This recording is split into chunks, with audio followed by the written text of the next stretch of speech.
from the beginning. I was born 1928, the year of the Depression, and my mother. I could tell you a little bit about my parents. My mother was born in a little town called Bonacqua, Tennessee, and which contained all of 100 people.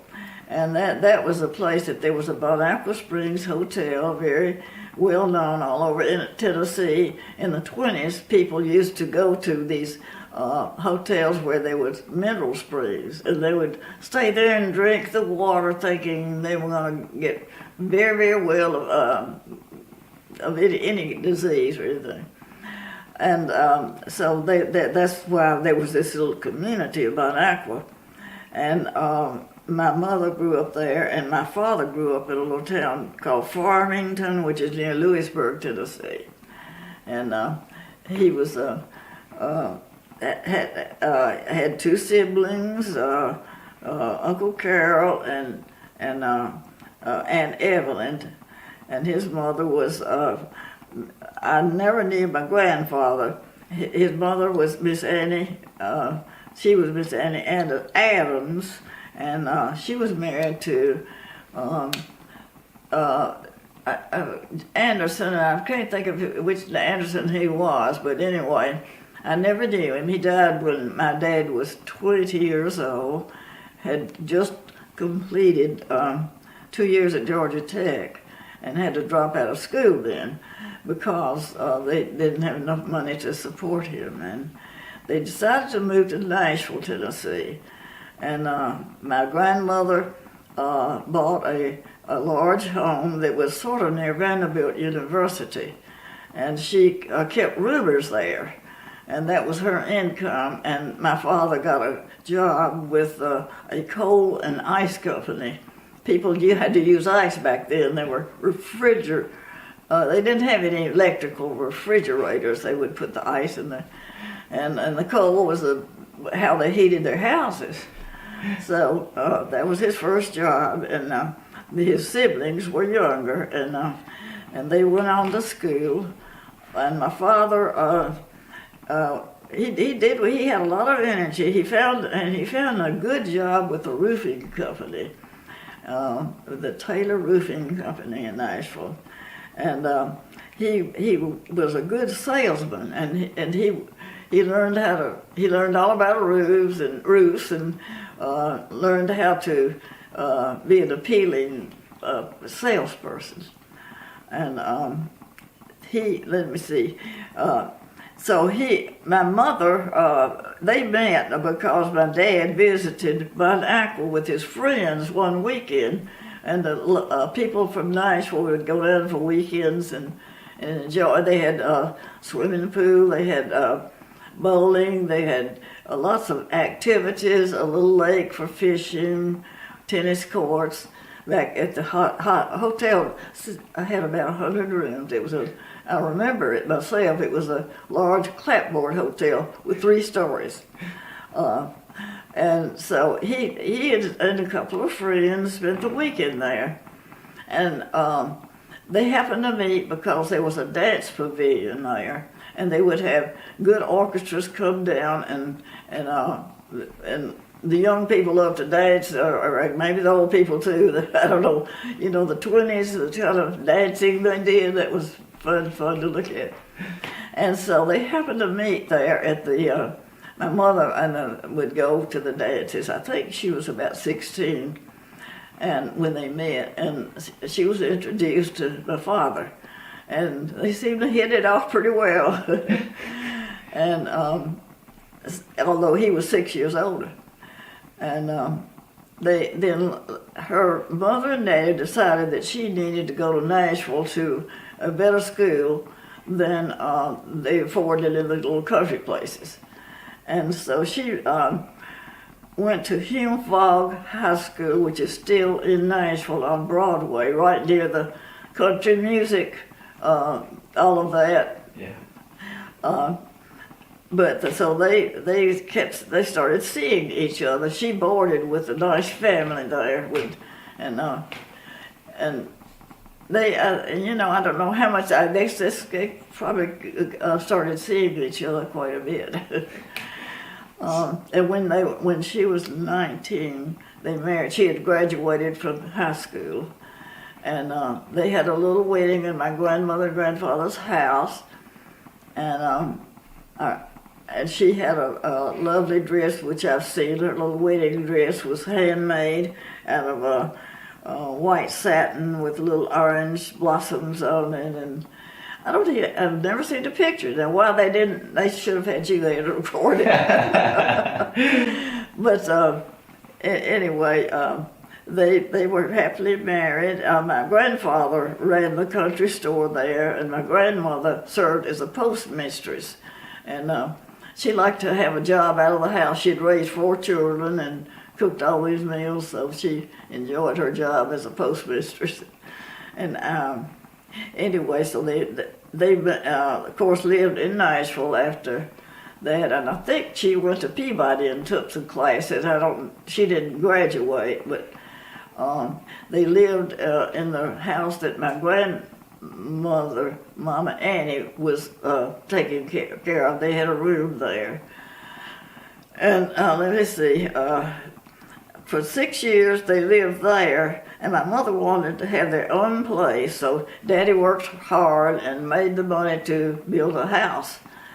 And it was on 2812 Hillside Drive, which is right near Natchez Trace, the nice hill. I think there were about 4 or 5 houses to begin with when they were there, and all that developed later. And they picked out the nicest lot, and you could see Vanderbilt University sometimes from that house because it was perched up on the top of the hill. Let me tell you, what else do I need to tell you about them? Yeah, so that's very cool. So I'd love to hear more about your parents, both individually. Maybe we'll start with your father and what kind of man he was, what his background was, where he grew up, and you already talked about him as a salesperson, and he had a really great energy about him. Right. I'd love to hear more about, kind of his background, what brought him to be that way, and kind of the man he was to you as a father growing up.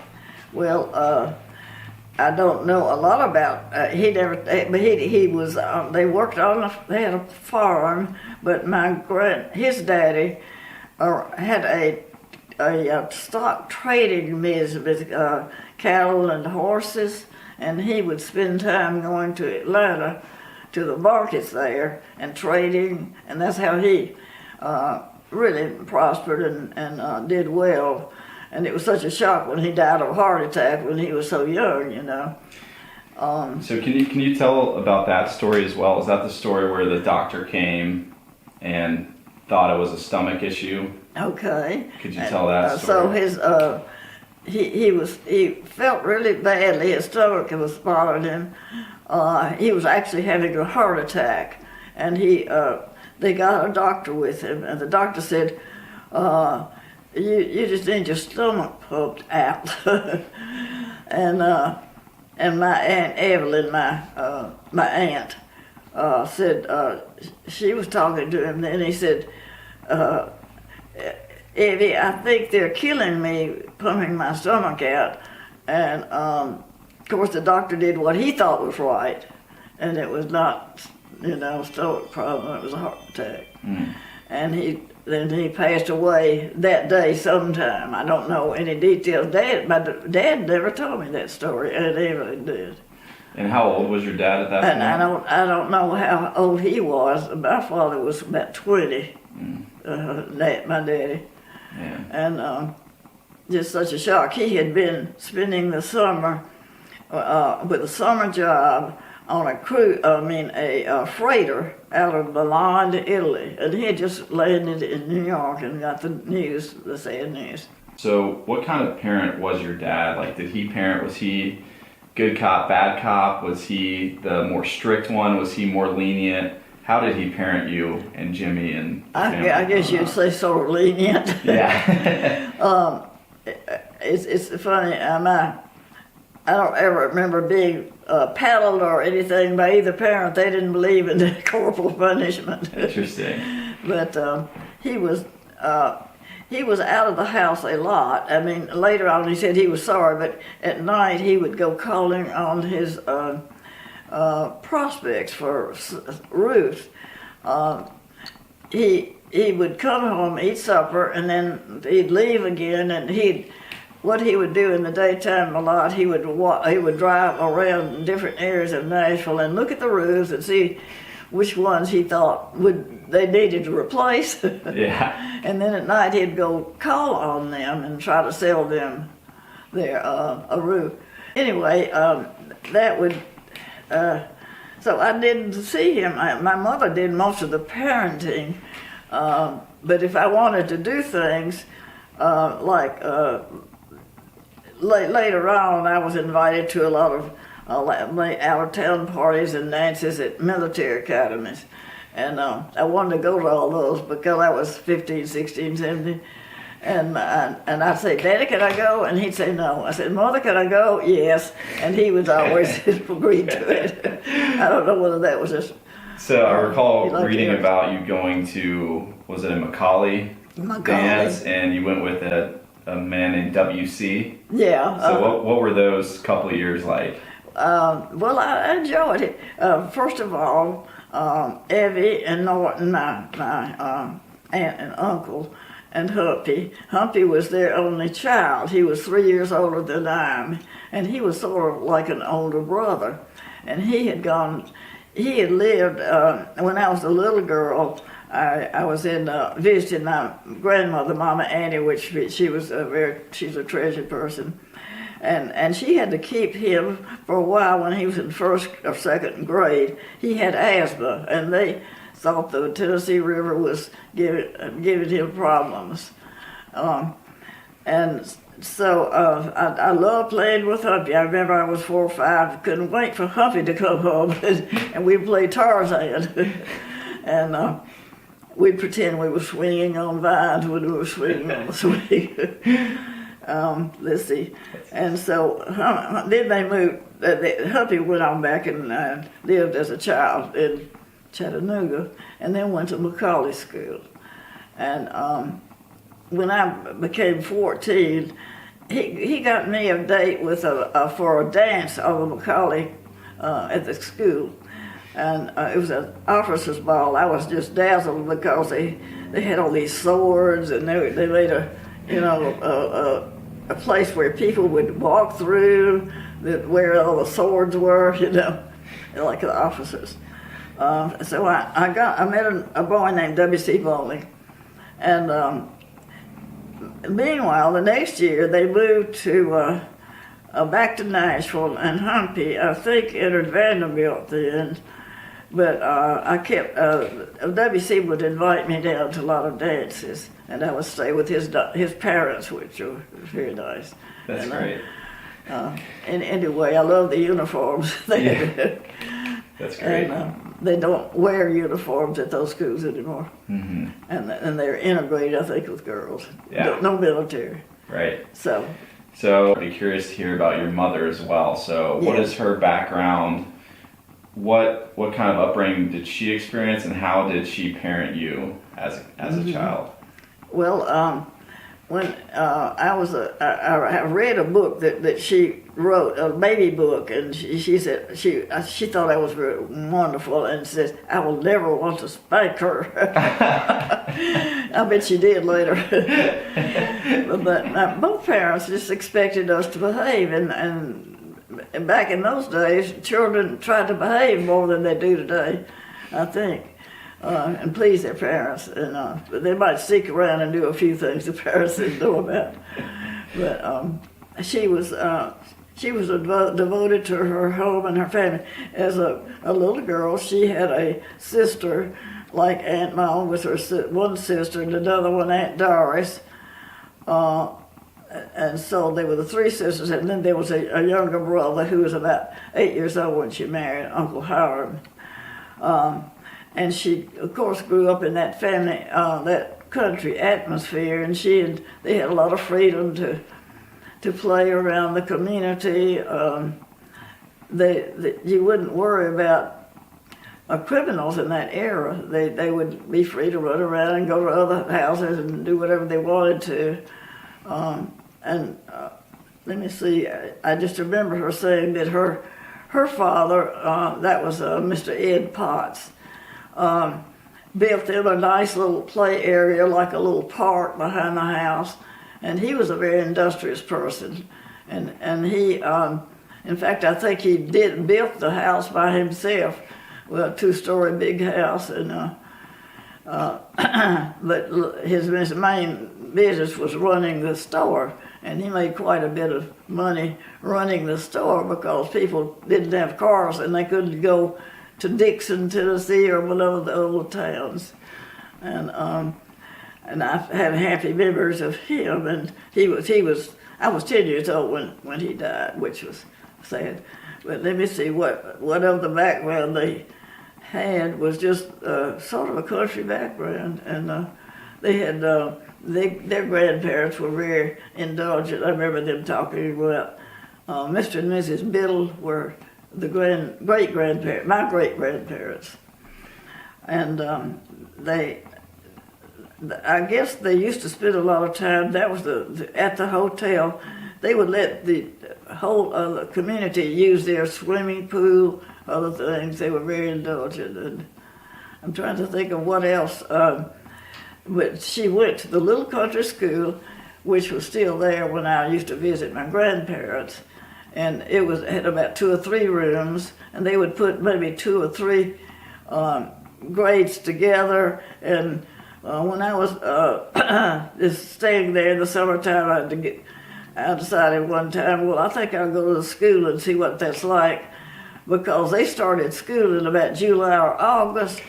They had to help with the crops in that area, and I had that experience. She told me about the school. They didn't have restroom facilities. They had a place, the boys went to the bathroom in the woods, one area, and the girls in another area. Can you imagine? And of course they would have maybe about 2 or 3 grades in the same classroom. And I experienced that. I went 2 or 3 days. I went to the school and just to see what it was like, and tried to do what they did. Everybody took their lunches and sack lunches. They didn't have any lunchrooms. Interesting. And so you said your parents got married at your grandparents' house. That's is that right. It was a nice big house, and they just had the family and close friends there. Mm-hmm. That's incredible. And so what was their marriage like from your memory? I think they were very happy. I think they were in love all of their lives, and everybody has little disagreements, but they were basically just had a very, very happy marriage. And, yeah, that's great. Really, anything you want to share about maybe after your childhood, going on into Vanderbilt, meeting Charles, and I know you said you met him in a freshman math class. Is that right? Right. I'd love to hear about that and your first few interactions with Charles, and how everything blossomed from there. Well, let's see. Let me talk about our little family life a little bit. Now, the Depression in Nashville affected everybody. I mean, all over the country. And it wasn't, in 1928, things had been good, and I think it took a while to get to Nashville, and people started feeling the effects of it. During that time, my father, the business was having problems. Uncle Carroll had joined the Leon Taylor Roofing Company, and they, and then Mr. Taylor, both of them had trouble with alcohol, and my dad did not, and he had to drop away from that, and they were having problems, so he started his own company called the Southern Roofing Company, and for a while they really had to struggle, and they didn't have very much money, and they needed to pay the mortgage on the house, and my mother decided to keep boarders in the house, and so we had 4 bedrooms, and we would have maybe 4 boarders at a time. There were some 2 or 3 of them were ladies who worked downtown in Nashville. They had no cars. They would drive there, ride the bus, which stopped at the foot of the hill, go down to the Cade Sloan's, Caston, these downtown, everybody, that's where people shopped then. They didn't have malls and so forth.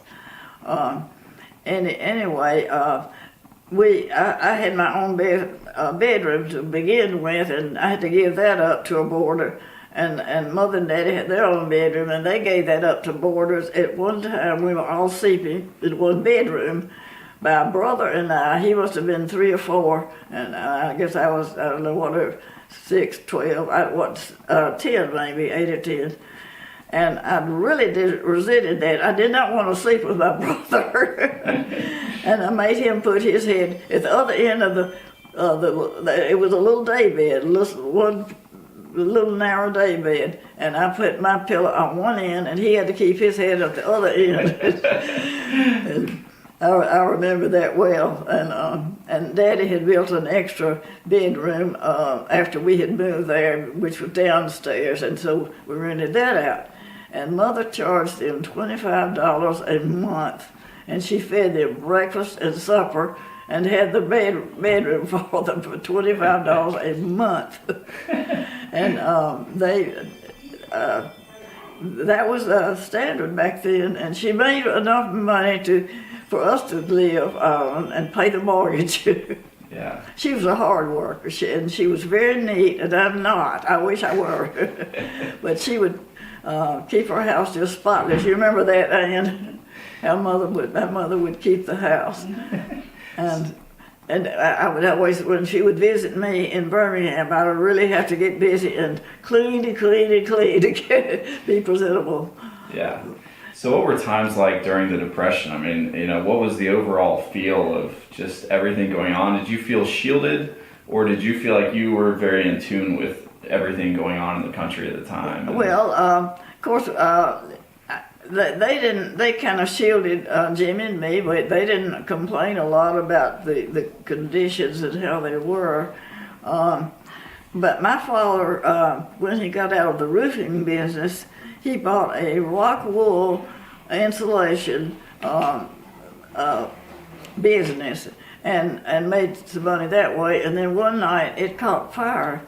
And I remember my mother being so upset he had to go down where it was in some nearby town. And she was heartbroken, and I remember her crying, sitting on the steps that go upstairs and just sitting there and just crying. I never saw her cry very much. She wasn't much, but that was a heartbreaking time. And I suppose, but then Daddy started the roofing company, and after a struggle, it started prospering. And she told me that she had, my father, I'm trying to think of which story, she had been trying to buy an Oriental rug and saving her money, and she finally saved $100, and they had this beautiful rug she wanted to buy, and she was ready to spend it, and he told her, no, we might need that money, it would be weird. And things like I didn't have many clean, new clothes as a child. Mm-hmm. And before the 5th grade, we started, one of the main activities was going to a skating rink. And the whole classes would have everybody wanted to have their birthday party there and skate. And I didn't have any proper skating clothes. You had to have these little flared skirts, and they didn't wear slacks and pants. And I was wanting one so much, and I remember one wonderful Christmas I was given a little skating skirt that was navy blue, just little things like that show you how. And I had a bicycle that my Uncle Hiram had given me that was a kind of a small red bicycle that he was no longer using. And I rode on that. I remember going down the hill flying one day, and the brakes wouldn't work, and I couldn't stop it. And here was Blair Boulevard Natchez Trace there. I don't know, do you remember Natchez Trace? And intersected the road. And I flew across there. If there'd been a car coming, I guess I would have gotten hurt and healed. But just little things like that. And so for my next birthday, I got a new bike. It wasn't new. They looked in the pages of the newspaper one as, and found a bike that they could afford. Yeah, that's But right. I was That had thrilled. working brakes. Yeah, that had brakes. So despite that, part, what were your favorite memories from childhood? Oh, I think my favorite memories, a lot of them. Of course, I loved being with my family. We had a nice side porch that went off of our living room, and at night we would go out and sit on this big swing. And your dad got that swing when that was his inheritance. He loved that swing too, and you could see in the distance. You could see there wasn't no house right next to us with a beautiful view of Nashville, and at night my father would tell stories or something, and we would sit out there, and that was a family time. That was fun. That's great. And let me see. And of course, I always I liked to climb trees when I was a little girl, and my neighbors across the street, I had four. They had four girls, and one was my age, but she wouldn't climb trees with me. Yeah. So what did you want to be when you grew up? Did you have? I didn't have any. I got entranced with music. I started taking piano at the age of 6. And the piano lessons were $1 each, and we didn't have much money, but my mother would always find the $1 for those piano lessons. That's incredible. And at one time, I guess the story about your brother kicking did I anyway? I'm not sure I know when that I would story. be practicing at night, and he didn't want to hear it, and he would lie under the piano. It wasn't this piano, but it was another this type of piano. And he would lie under there and kick the piano. and he told me later on he hated to hear me practice, but it got him to really enjoy classical music. That's so funny. Did you play any other instruments, or did you just play piano? I just played the piano. I always thought it'd be fun to take the violin, but we didn't have money for other things. Yeah. And my teacher would have recitals for us. It seemed like all the time. I was sick of recitals, and it would make me nervous to have to play before people. They would have a little chair set up in their living room. Yeah. And I didn't like that. Another story. My brother, Jimmy, I had this. We had an old-time Victrola that played records, and somehow there was a Enrico Caruso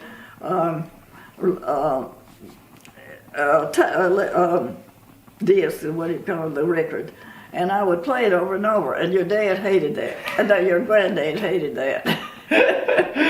One day I came and I wanted to play my record, and someone had taken a pencil and scribbled all over it and totally ruined it.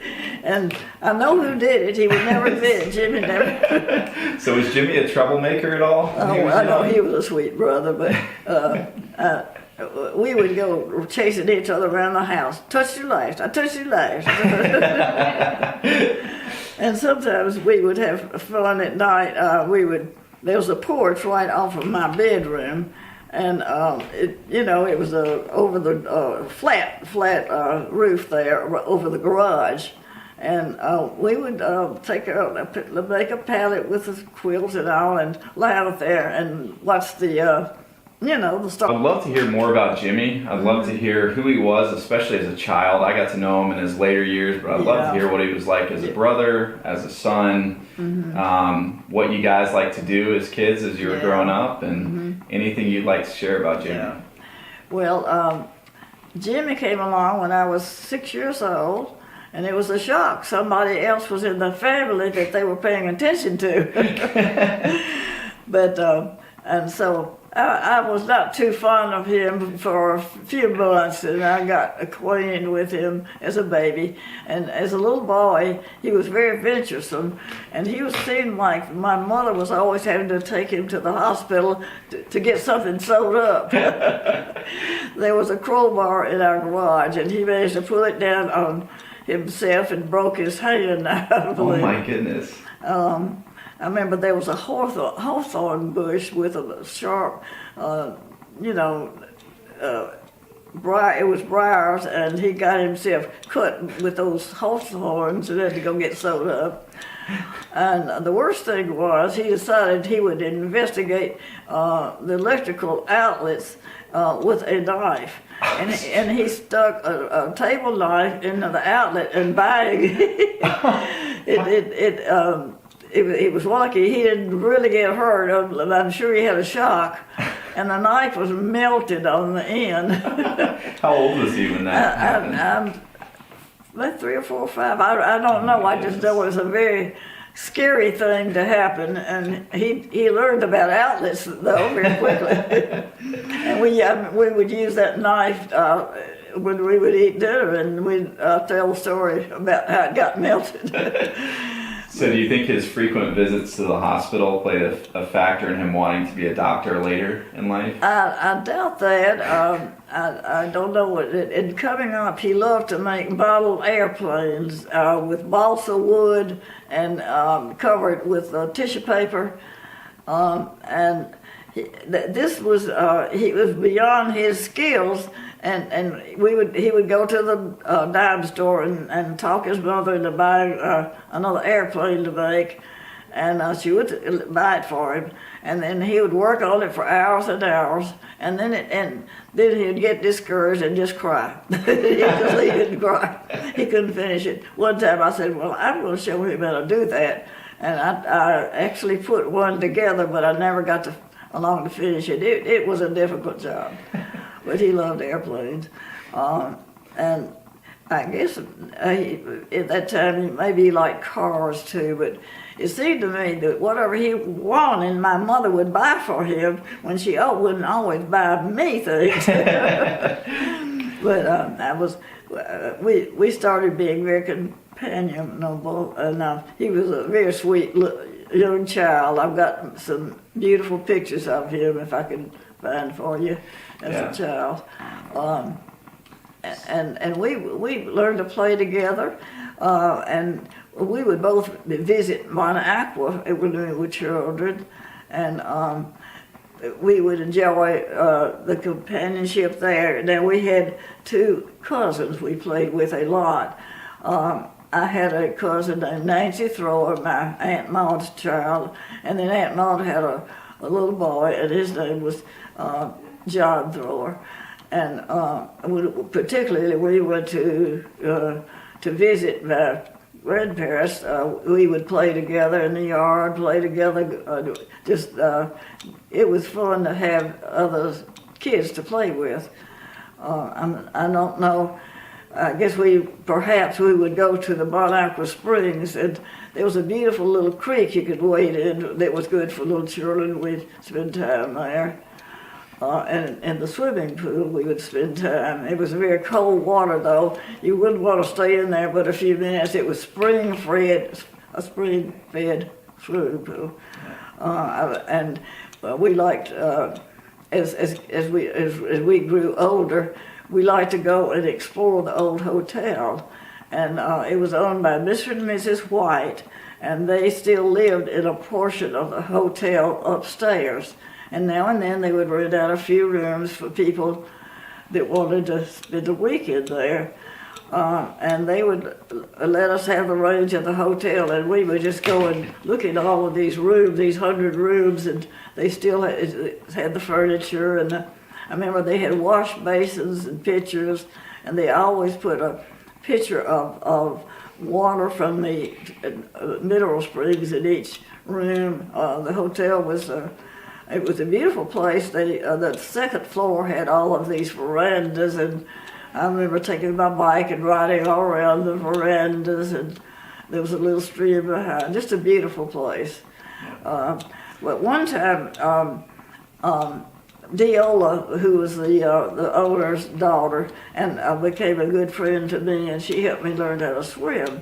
And one time we were walking in the dark from my grandparents' home, about a half a mile down to the hotel, and she told me a story about how there was someone said that there was a person or a personality that lived on the 3rd floor, and someone had seen it, and that but that they would never tell what they had seen, and I believe this story that there was some kind of an evil personality that lived up on the third floor. So I had Humpy was with me visiting, I think, and anyway, the four of us, Nancy, John, Jimmy, and I, went up to the top floor, and we kind of crept around, and we heard a sound, a weird sound down the hall in one of the rooms, and we decided we better leave, and in a panic we all flew down those steps and out of the hotel, and never went up to the third floor again. We don't know, but there was some evil thing up there. My gosh. That was one of the things. It was fun. That's funny. Let me see, trying to think of other things. Yeah, so moving on to Jimmy as a teenager, obviously he went to NBA, eventually won the Gentleman Scholar Athlete Award there. Mm-hmm. What was he like as a teenager, and what were his motivations? What was He was always ambitious to make good grades, and I think he made top grades, and he liked being, he was determined he wanted to be on the football team, and he was underweight. And I remember one summer, maybe it was between the junior and senior year or sophomore and junior year, he spent all summer drinking about 4 quarts of milk every day and trying to build himself up. And he did get on the team. He was the center of the team. And another thing that he liked to do, Daddy bought him an old car that he could try to rebuild and make it usable. And a lot of his teenage friends, they would spend every afternoon out in the garage trying to tinker with that car. And I don't know whether they got it running or not. It was not great. Yeah. My mother and Daddy made him new chores, and he had to cut the grass. And there were 2 acres around our house in Woodline. And I remember, I've got a picture of him mowing that grass. He hated that job. So then moving forward to college, did he always want to go to Vanderbilt, or? I don't know whether we ever questioned it. I was going to Vanderbilt. I'd go to Peabody Demonstration School in high school. Mm-hmm. And I loved it. It was a small private college, and not my prep school. And I just remember that I believe he and Jimmy was put into Peabody when he was 6th or 7th grade, and he was playing in a band, and I remember he played a trumpet, and my mother and Dad decided to put him in MBA, I don't know, 8th or 9th grade, and he didn't want to leave Peabody. He loved it, and he was so bad he gave up the trumpet. I'm not sure whether MBA had a good band or not. And, so what was NBA like at that time? What was its reputation, and what was the campus like? What was, if you had to describe NBA in that time? Well, of course, I didn't spend a lot of time there. I remember that neither Jimmy or I had a car, and of course, maybe this was before he would drive himself. He would call me in the afternoon when I'd gotten back from Vanderbilt trying to study, and I'd get irritated because he had a bus there he could get home on, and I would give him, Katherine, could you come pick me up? And I'm sure I would do that, but he was, I know he was a good scholar, and I remember when he was a little boy, one of his teachers saying that he had an encyclopedic mind, and as a child, he used to get our encyclopedias and just read them. So he always was very smart, and I had a better memory than I did. And yeah, that's incredible. I think that he maybe conceived the idea of wanting to be a doctor when my father had a heart attack when he was 57 years old, and Jimmy and I would take turns staying with him, and it was at the old St. Thomas Hospital. And I think that interested him in the medical field. Interesting. And So where did his love of duck hunting come from? Was that early on? That Was I that don't later? know. And he loved to take canoe trips on the Duck River, different rivers, and he and his friends would all. I don't know, they had another canoe, but they would go and spend a couple of days on the river and cooking their food and so forth. And I remember him telling about one time they were there in their tents, and there was a downpour, and the river was right, and they had to rise, and they nearly could have drowned. They had to pick up everything and leave. But Is this when he was in high school? yeah, I think high school days. So your parents would just let him go do what he needed to do, and That's just right, pray and that he they would come back in one piece? Yeah, but he was. And I remember my Fifi telling me about the time that he was duck hunting, and he had his boat, and he went over to another island to try to have luck, and the boat floated away when he was not watching, and he was stranded on this island, and somehow somebody found out about him and rescued him, but for a while she didn't know where he was. And I think the boat floated down the river, and they actually found it, and they were worried that he'd drowned, but thank goodness he was safe then. Yeah, that's incredible. So to go back to Vanderbilt and to pivot back to you and your life, so you met Charles in a freshman year math class. That's right. How did that happen? Did he approach you? Did you approach him? Well, what it was, I had a good friend, Milber Jackson, and we were sitting on the front row. I like to pay attention so I can make my A's. And so then these two boys sat behind us that we didn't know, and they were not interested in studying. That was Charles, and then a friend of his, Jim Rich Roberts from Murfreesboro, Tennessee, and Charles he was very naughty. He would tap on my shoulder, and when I was trying to study, and ask me questions, and he would pull my hair. And Milber and I just said, those two boys are ridiculous. I wish they would move. That's so funny, but he got your attention, I guess, right? He got my attention, and he buttered up the teacher. He was good in math. That was one of the things he was good in. He was not a good student. He was not a good Spanish student, not a good English student. But so how many years after that did you two get married? Well, we dated 4 years, but I still had other boyfriends. Back in those days, you tried to get as many boys as you could, so you could go to different fraternity dances. Yeah. And until our senior year, and I was dating a boy from Iowa that was really nice. And anyways, Charles was just always around, and I got to say, well, he is nice to have. I can ask him to do things, and he'll do it. One day I lost my books. I was in a classroom in the afternoon, and I was waiting for my mother to come pick me up. And so I put my books on a car parked out front, not thinking that car would move, and went in to call her. And when I called her, she says, "Katherine Ann, do you know you have my car keys in your purse?" And so I rushed out, and here my books had gone. The car and I called Charles, and of course he came and helped me, and we found them scattered all over the campus. But he was handy to have around. So how did Charles eventually propose to you? Well, I guess it was just, I don't know whether it was just gradual that, we saw each other quite a bit. He had me come and visit his parents here. And I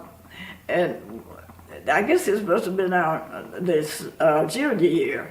And he took me out to a place a piece of property, about 20 acres, that was on the edge of Mountain Brook, and people used to. There was kind of a lover's lane.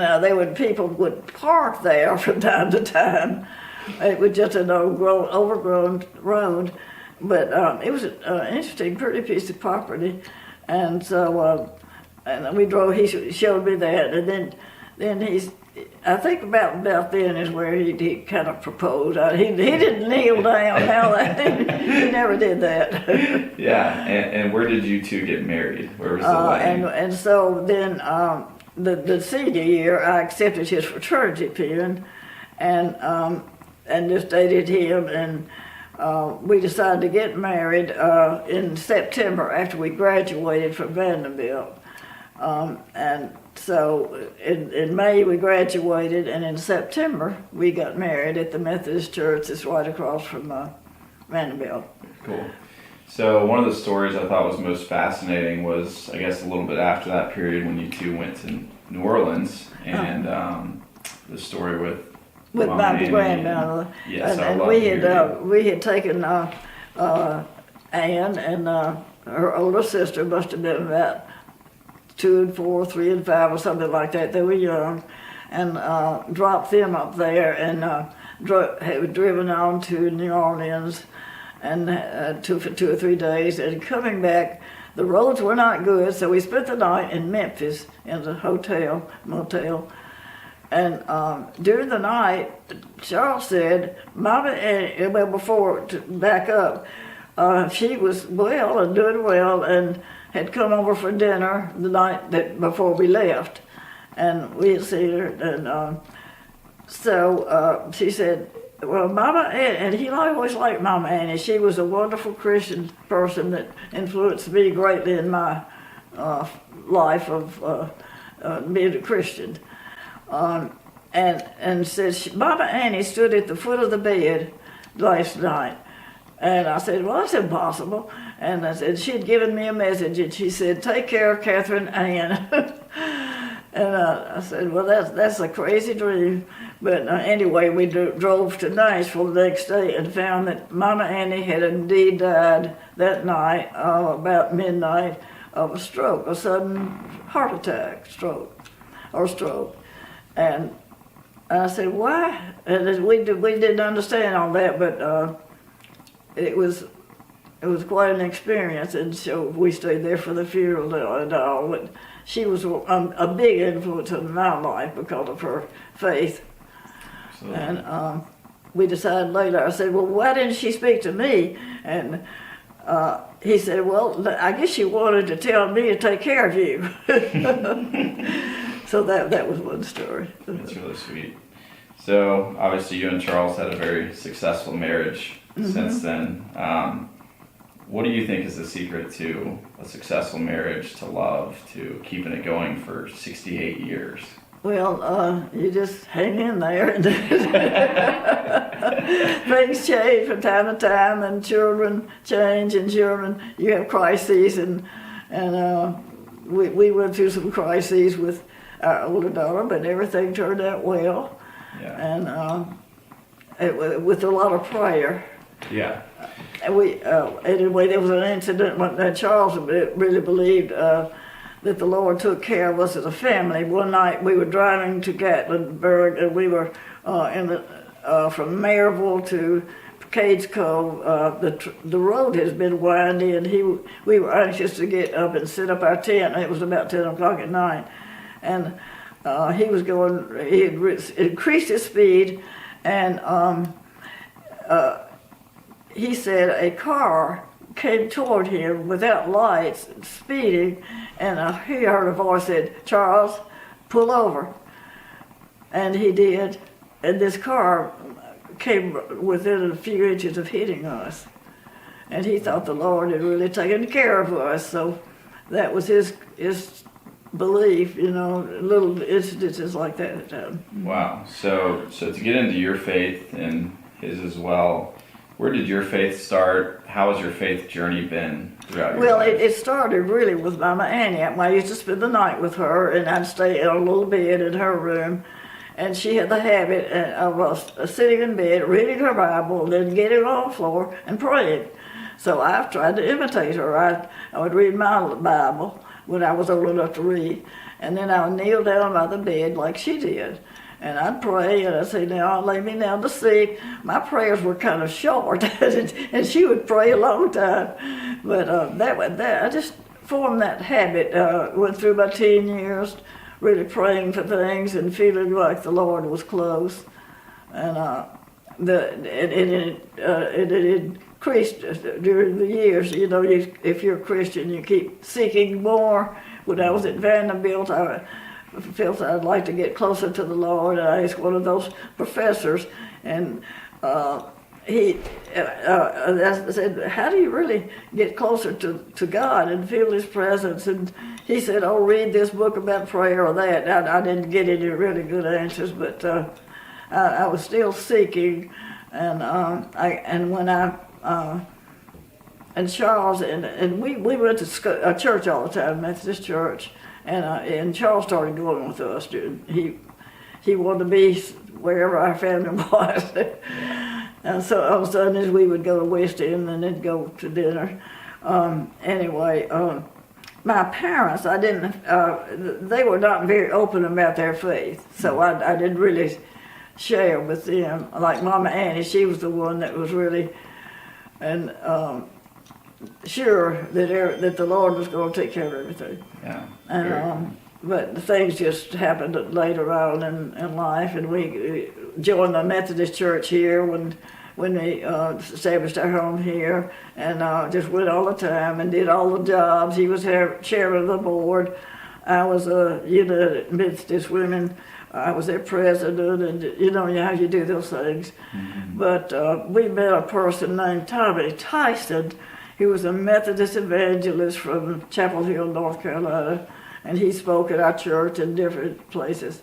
And he greatly influenced our lives too, that Jesus became more real to us through that. And I went to a camp called Camp Farthest Out, CFO, and that was a family camp that would meet here, 30 miles from here at a conference center.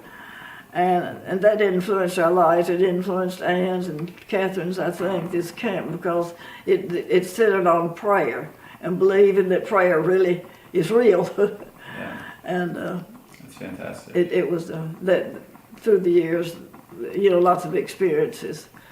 Yeah. So who have been the most impactful people in your life? Well, in mine, I guess Mama Annie, and then my grandparents, particularly my grandmother. I called her Mama Potts. And Papa Potts, he was always busy in his store, so I didn't try to bother him. He was a very successful businessman. Now, he owned multiple stores, right? Because he had a grocery store, the garage. Yeah, and then, and there was a blacksmith shop back there, and he owned land, and he was he kept buying land and all of that. And there was a man in the a young boy who wanted to go to college, and he couldn't go to college, and so he loaned him some money, and he went off, and he became a successful auditor of a firm in New York City later on, and made a lot of money. And he came back and said, "Mr. Ed, I could not have gone to college had you not helped me." He would do kind things for people like that with his money. And the little stores that lost, their effectiveness later on, because people would go to the bigger stores in town surrounding there. He said, so anyway, that was fun. And Daddy's business had prospered, and Jimmy and I sat in the back seat, and they sat in the front seat, and they would go looking for antiques, like glassware and stuff. And we had this huge box between us. I'd shove it his way, he'd shove it my way. That's great. We got, and he always seemed. You haven't started the thing. I went ahead and started since you were talking about Jimmy. Yeah. And he was always seemed to be interested in me, and when I would go out at dances, high school, and had all these fraternities and sororities in those days, and he would say, She asked Mother, did Katherine get a rush? A rush is when all these boys want to dance with you. Oh yeah. Now there used to be dance cards. Is that right? Right, and we had a little cards. I've got them in my scrapbook, which I've lost. They're around here somewhere. And they would put different boys. There'd be no breaks, and you would dance with the boys longer then. And I used to go to fraternity dances at Swanee. Had a wonderful place up there. And then at Castle Heights, which was at Lebanon, I had a boyfriend there. And I was interested in him because we went on my family went to Cumberland State Park and spent the a week or so at the summertime, and I was about 15 or 16, and they had a big lake that you would actually get on a dock and dive into the water.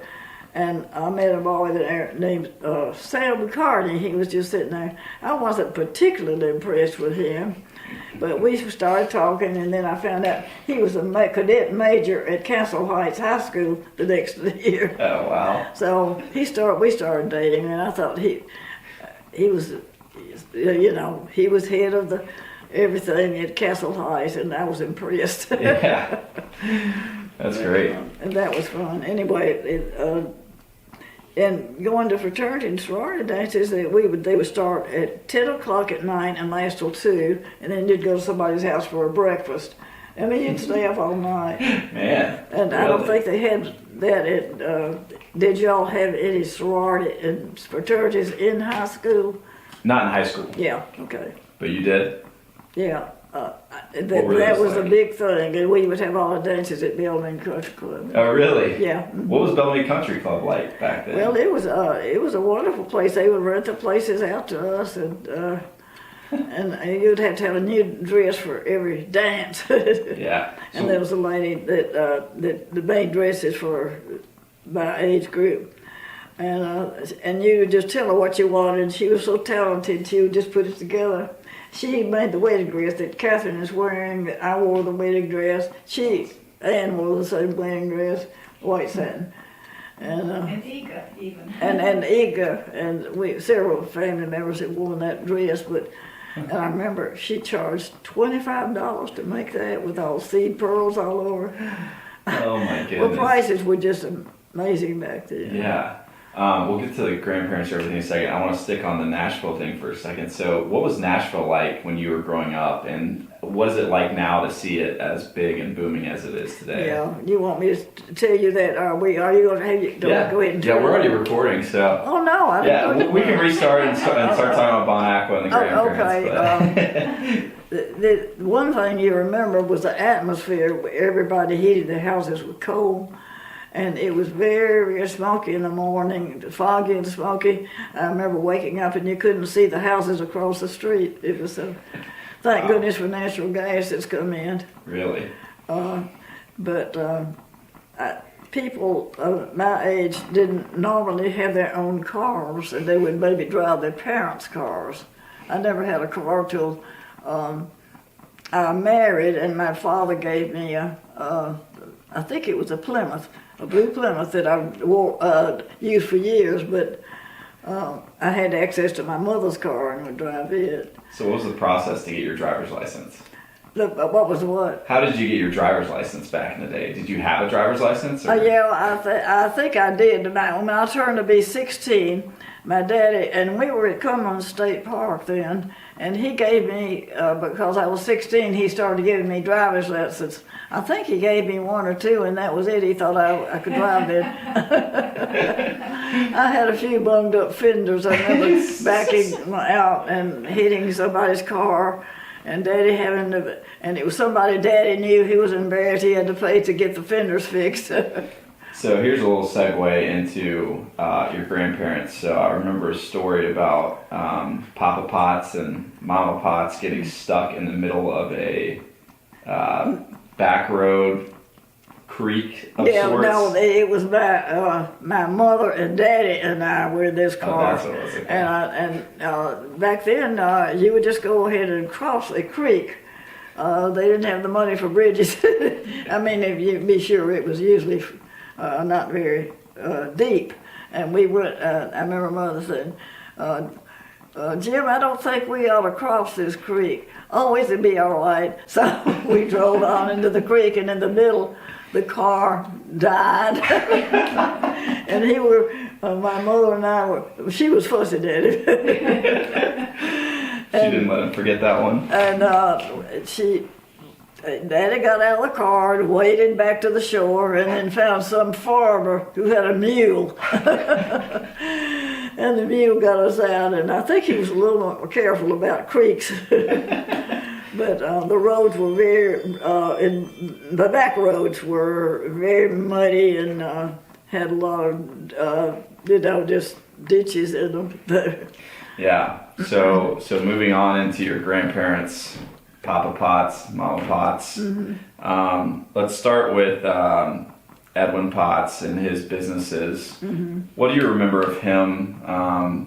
What was his personality like, and what kind of impact did he have on you and the grandchildren? Well, I was usually with my grandmother. Now the store was a large store, and they had a part of it set off for the post office, and I would sit there with my grandmother, and she would go in and the store had a nice candy case with a glass window with Hershey bars, Milky Ways, any kind of candy you could think of. And she would get me a big Hershey bar. They cost 5 cents then, a huge Hershey bar. And then she would make it, use the tinfoil. We would eat the Hershey, I would share that. And it was covered with aluminum foil or something like tinfoil. And she would fashion on paper cups made out of the foil and little goblets. And then she would get Coke, and I would drink that. But anyway, she was just, I would stay with her, and she would let me stamp the Aqua stamp on the mail outgoing. And I remember one time I was, she said, well, don't let your grandfather see you get candy, just wait till he's out of sight. And he had horseshoes for sale. He had big feed stacks and fertilizer, all sorts of farm implements. He had shoes. He had a place of shoes. He had a place that sold, in his store that sold dry goods. Cloth, and that people would buy and make their own clothes. And he had there was a little chest, Coates and Clark, that held all sort of spools of thread, and I have that in my house. It's something that my mother took when they died, and I made a little chest out of it to keep her silverware in, and I treasure that as a memory. And his store and had a big black cast iron big stove in the center of the store, and in the wintertime the people would come in and sit around there. That would be their gathering place and tell stories and all. In the summertime there were some nice benches on the front porch of the store, and that was another gathering place. They'd sit out there, and the men that were all retired and had nothing else to do, or maybe smoking their cigars, they would sit out there and chat. And it was and he had of course his was the only filling station, which was right up the way. So there were a lot of activities going on. He got interested in trading the commodities. I remember he would buy dogwood wood lumber and they would buy it from him and send it to England, and they would make the barrels for the whiskey they made over there out of dogwood. And Mother and Dad told him about one time he bought a whole carload of peanuts, and then for some reason he had a hard time getting rid of all those peanuts. but he would make money. And one of the things, he was kind of distant. He was just a typical grandfather that I was kind of a bother maybe being around there, staying around so much. And one time I was put some of those horseshoes on my feet and started clogging around, and he fussed at me. So I never took food with his horseshoes again. And then we got an ice cream. He got an ice cream machine later when, so he would say, now, you can have an ice cream cone, just one a day. And so I would fill it with ice cream, and then I wouldn't carefully use it again. When he wasn't looking, I'd fill it again. My dad was legal. It was just an ice cream cone, one a day. But and he loved the Grand Ole Opry. I remember that about him. On Saturday nights, he would close the store, and the Grand Ole Opry was just, he loved that music. And WSM, it was, they didn't have TVs, but they loved the radio. And I remember every room in the house had there was no central heating. We had fireplaces in every room. And in the wintertime, our room was right next to the living room, and Nancy Thor and I would go to bed, and they had big feather beds and to keep you warm, lots of quilts. And I would hear them start. He loved to play rook. He wouldn't play with regular cards. He called them spot cards, and they were evil. But they would have family. My aunt and uncles would be there, and my mother and daddy, and they would enjoy the companionship around that car with their cards. And I could hear him cackle. He loved to get the rook or whatever. Do you remember the game of rook? Oh yeah, I've heard of rook before. He loved to play it, and he would get a sack of candy he would bring from the store to treat everybody, and my grandmother would make a dishpan this big full of popcorn. That's great. And but we would go to sleep in we loved seeing the fire, would die down slowly and reflect on the ceiling. I mean, that's kind of a happy time. And my grandmother she made wonderful meals. She was a wonderful cook. She was a little bit heavy, but you could tell she loved to eat. Yeah, so let's go into your grandmother then on that side as well. You kind of painted her a little bit as the good cop. Like when Papa Potts was telling you no, she would be a little more lenient Right. and allow you to do things. Was that her personality overall, or what? How did you see her? And Well, my mother remembered her as being a very stern parent, and giving and patting her. Somehow I was different. I was the first grandchild, and I was spoiled, very spoiled, and I could do most of what I wanted to do.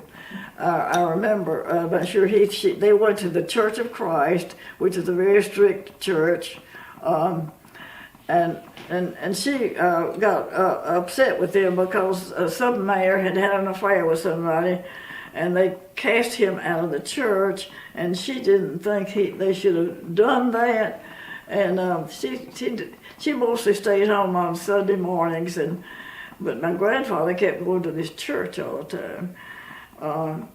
I guess you know what the Church of Christ is. They're very strict on all sorts of things. Mm-hmm. They don't let you have a musical instrument in the church. They just sing. But my grandmother, my great-grandparents lived till I was 6 years old when they both died. And they lived across the street, and they just had that $1. Katy Metal Potts was her name. And my mother and Aunt Maud, every afternoon had the habit, they would go by the grandmother's place, and she would treat them whatever they wanted to eat. She didn't have a refrigerator, but she had homemade biscuits and homemade preserves and jellies, and they would go get their treat, and they were very lenient. My mother was just crazy about her grandparents, and they seemed like really nice people. But I told her Mammy Biddle and Patty Biddle, and they went to the church every Sunday, and I would go.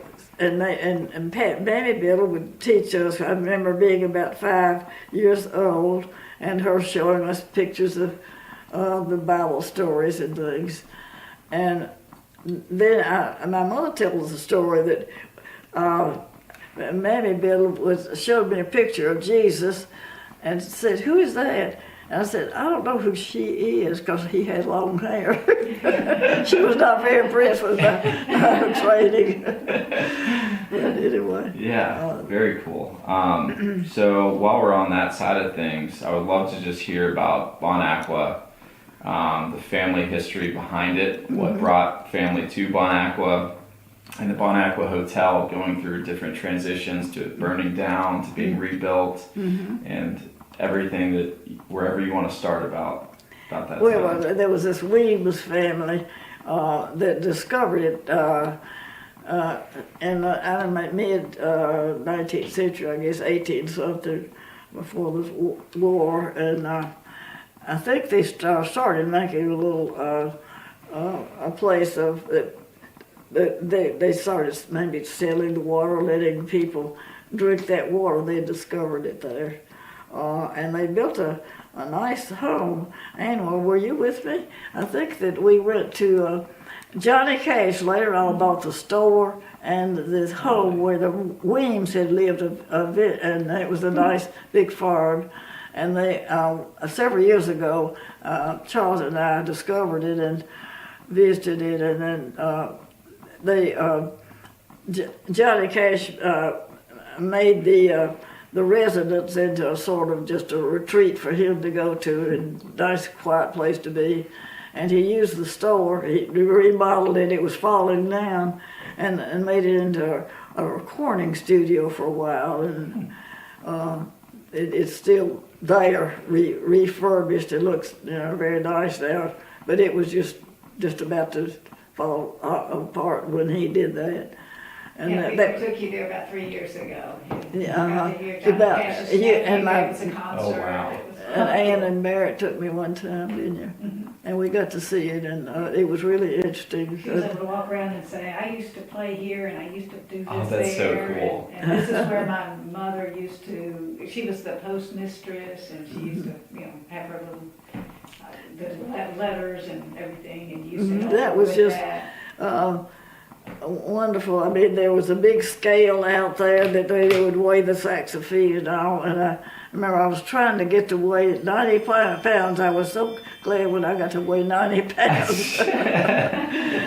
But and it was fun to see the big trucks come in from Nashville and bring them all of the supplies that they would sell. And then you could hear the blacksmiths and their hammers making all across the street. And I thought that was exciting to go watch the fire where they were making the horseshoes, shooting the horses, and then there was the garage across the street, and you could hear their thing. They would be changing tires, and it was just certain sounds that was fun. Then there'd be cows mooing in the meadows. I mean, you just remember different things like that. Yeah. And they had these wonderful trees that I could climb. They were maple trees, and I used to love to try. I would climb one of the trees was my favorite, and I liked to get away from my little brother and my little cousins, and to read. So I devised a way I would get up in that tree, and they were too little to reach the branches to get up there, and I'd take my supplies up. I'll take my books up, and I'd take snacks up, and I found a little place that I'd put some ropes around so it would be kind of a little nest that I could sit up there, and they wouldn't bother me, and I could read. And I had a little sack of rocks up there because there was this neighbor boy. I was afraid he would come and bother me, and I was going to throw them at him if he ever came and bothered me. And so underneath the tree there was a bench, and my grandfather liked to sit on that bench, and one day he was sitting on it, and he looked up and saw this sack up there, and he didn't know what it was, so he pushed it with the stick, and it fell down with rocks all over his head. But I don't know. That's It's a great. different So story. what were your favorite parts of Bon Aqua? Like, where are your favorite memories there? where did you especially appreciate going, and what did you appreciate doing? Well, it was a huge yard around, and we as children, we would play around. We would have bicycles or tricycles, and my grandfather had some sidewalks made between the back of the store was right on the front of the yard of the house. And he had some nice concrete sidewalks which were fun to skate on.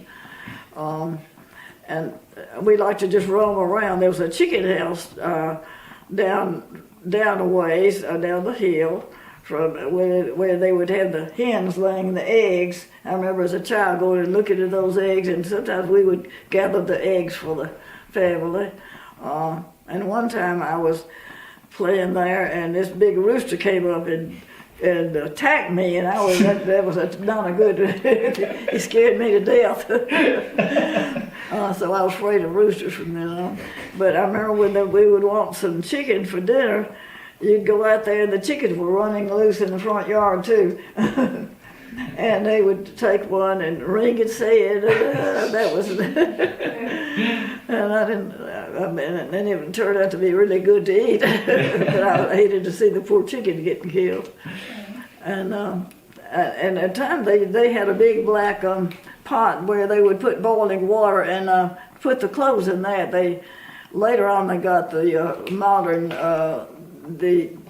washing machine. There was no such thing as a dryer. They would have to hang clothes up there, and but they would boil them in this pot. Yeah. Sorry. I see, and you asked, and there was a stable down where they kept a cow, just one cow, for milk, and I remember trying to milk that cow, which that it was hard to do, but other people had to do that. Let's see, we just had a big yard to run around in and play in, and there were pigs down the way. They kept some pigs, and I remember they would.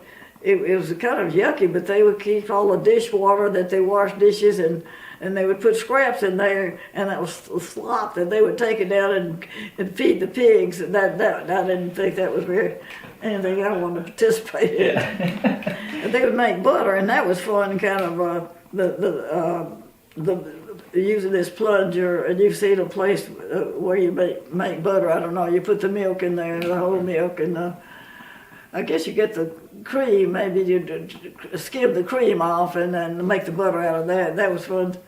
And my grandmother had a stove in there in her kitchen, a great big iron stove. And she loved it, and she would put a little kindling in there to get it hot. And she loved to cook on that stove.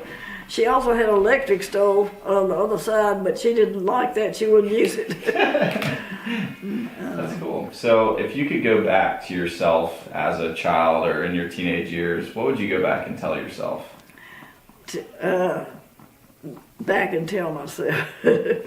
Anything. It could be life advice or... I would maybe wish that I'd studied harder. I made good grades and I was able to get in college. I didn't make straight A's, but likewise I was able to make Phi Beta Kappa and Magna Cum Laude, but I could have made better grades if I had been more diligent.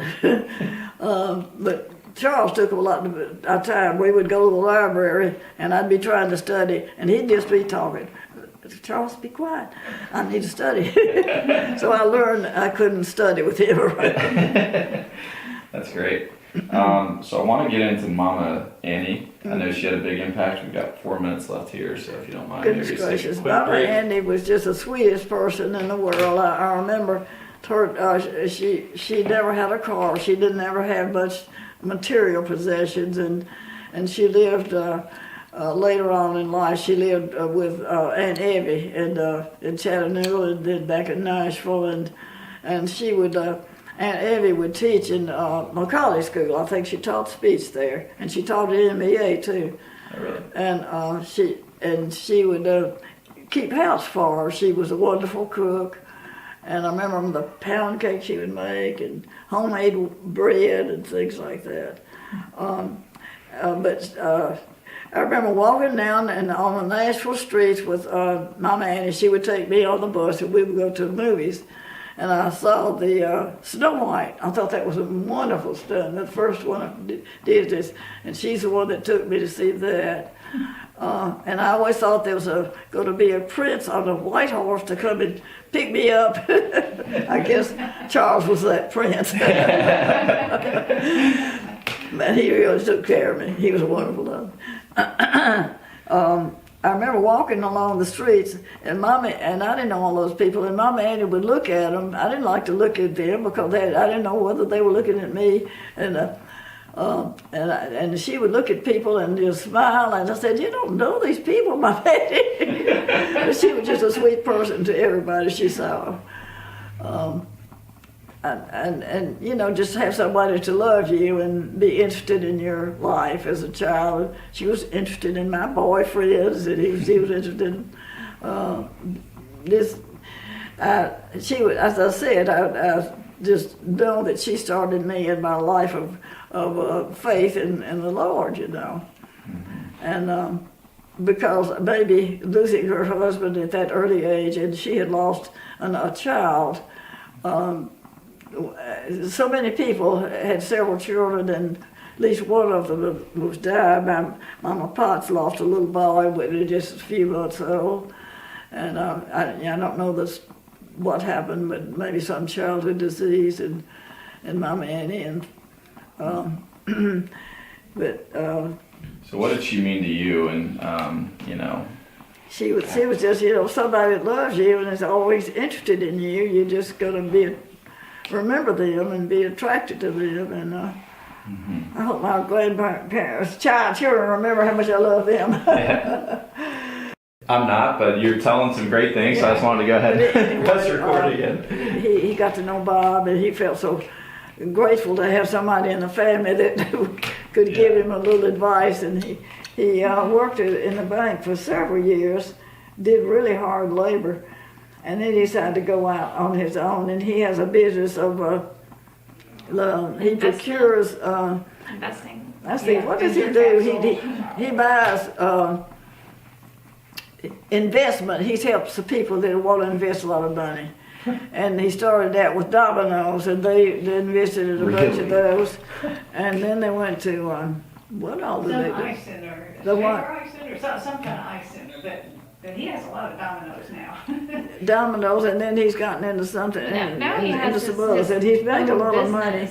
And he recently, and his wife has a good job as an commercial interior designer. For commercial interior designer, and so they bought them. So he lives in a place he bought in Ponce de Leon Avenue or something, in an area that's a really nice cluster, condos. Yeah. And he found this place down in Greenville, near Greenville, Georgia, near Greenville. Plantation. It's not Really?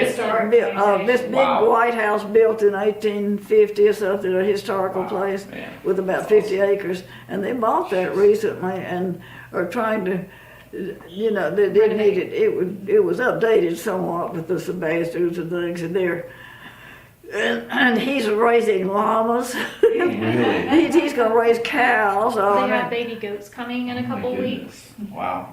Llamas and what are those other things? Goats.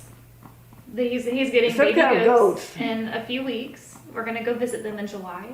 Wow. The But, goats and Richard. And they're in they're the ages is about the mid-30s or something, and they're so.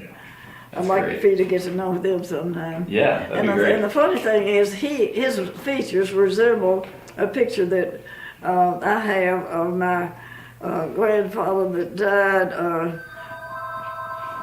Mama Annie, and I never really knew. I never knew my grandfather, but he looks like his features look like he's a very fair skin and kind of light hair, and his eyes look just, isn't that funny? Yeah. Like the family resemblance things would come down in that area. Yeah, very cool.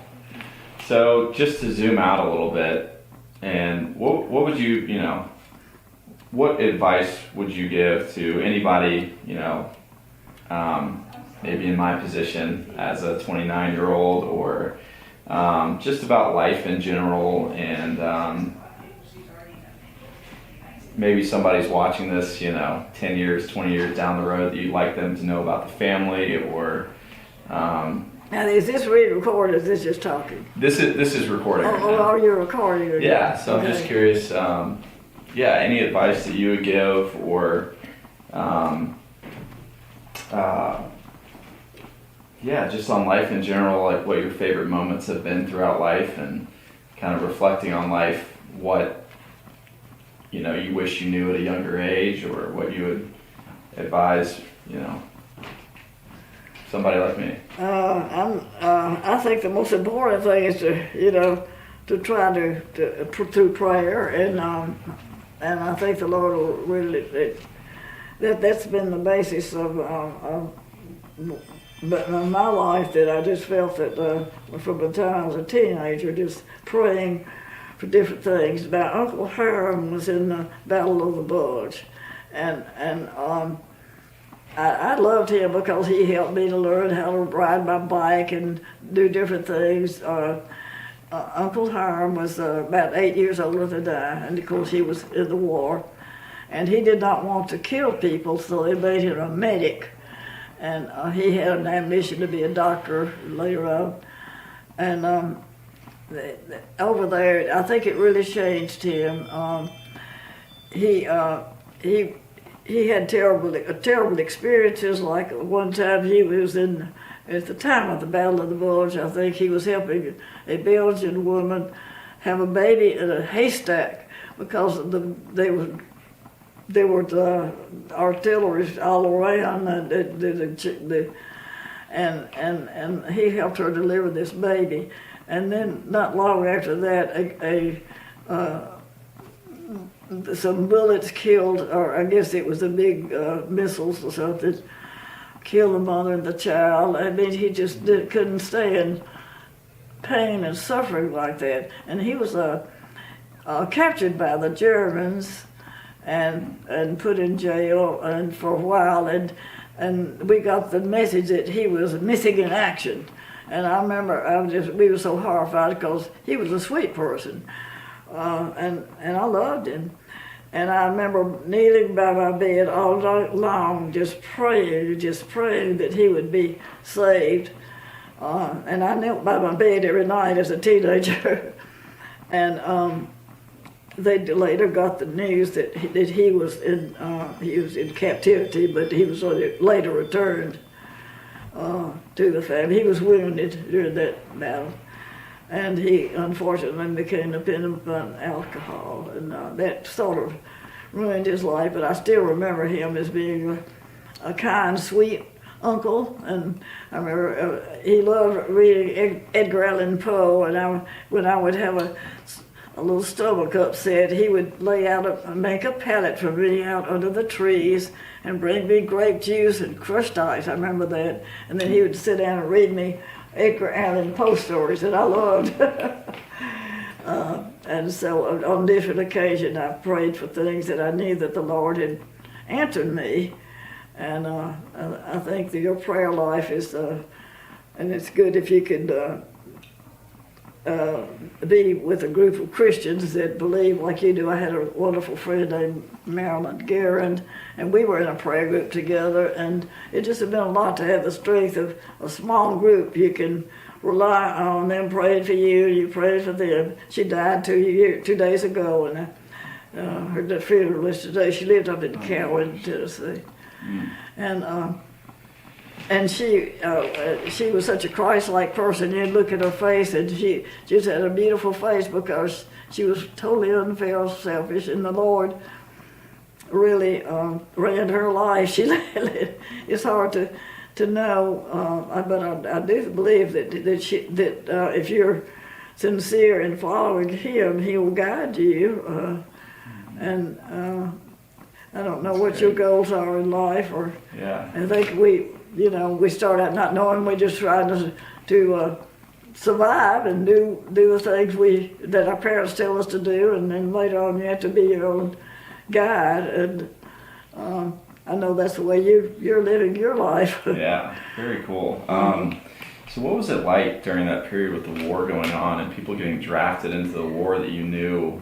What was it like during that period it's of time? amazing how oblivious we were as teenagers to all the tragedy that was going on in Europe, you know. Yeah. I think about it now that when we were at Vanderbilt, some of these veterans who would come back would have these stories. I remember hearing a man in our English class recount being on a ship and the guns and hoping that ship was going to stay there, and fortunately he did come home. I have a friend named Emily Manchester, and she wrote a story about her brother that was a Vanderbilt student and went into the Navy, I think, and he was flying, and he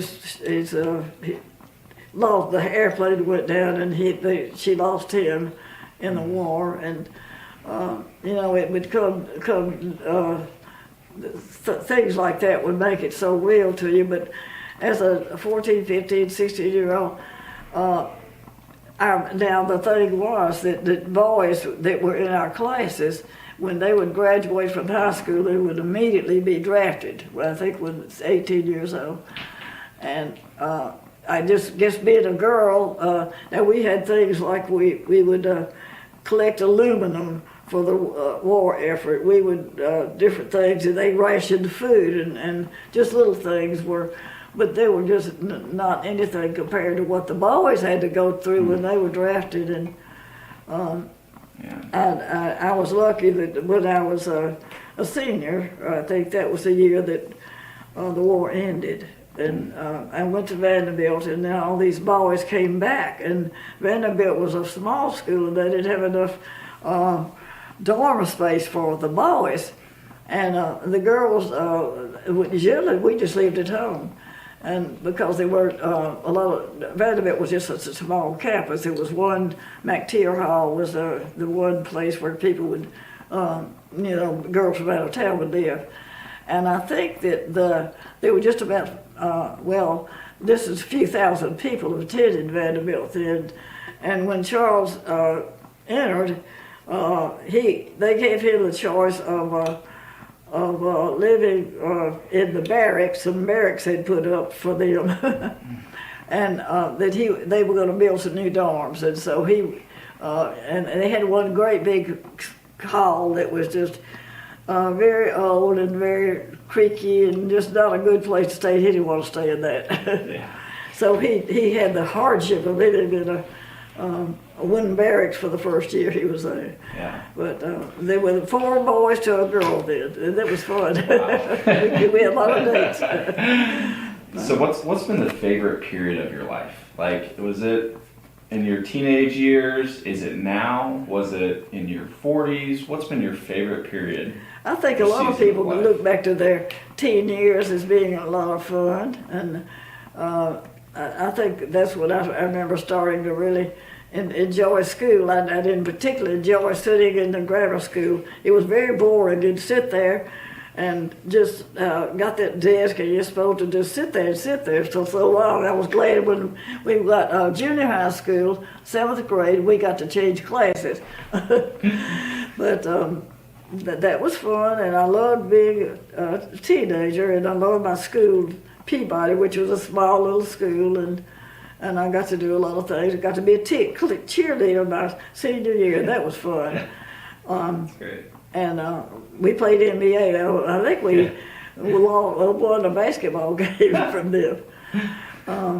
But every phase of life, I've found things that I really enjoyed, and enjoyed being a mother and a grandmother. I guess the most thing I've enjoyed was all these grandchildren. And we were here all the time. And, she has 4, and Charles has 2, so there were 6 right here. And then of course Marilyn would visit with her family now and then. But they would spend the night with me. And when Katherine was little, she and Barrett, who was her older brother, 2 or 3 years older, would spend the night with me, usually every Friday night, and every Sunday night, and every Tuesday night. Wow, because Ann had 4 children, and she would let me have the 2 oldest. And then she started let me have Stephen and Elizabeth, the younger ones. So, and I just every Friday night I love the tradition of feeding them spaghetti usually. But Now I'm feeding my grandchildren spaghetti. and now Catherine's going to have some grandchildren one of these days. It'll be a Not while. But you know, I just think the different phases of your life. I just I love going to conferences in Chapel Hill with Charles and I, and being with Christian friends up there. And he had this beautiful Christian conference center we had helped him to build, and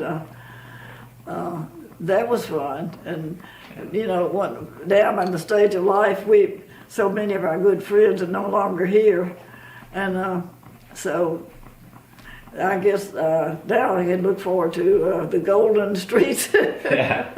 But yeah, I feel like in heaven we're really going to see those loved ones we have cherished and missed, and that's going to be something to look forward to. Absolutely. And what about moments? Do you have favorite moments in your life when certain things happen that have been the most meaningful to you? Well, way back in high school days, I wanted to be a cheerleader, and the first year we had cheerleaders, I didn't get elected, and I prayed about that.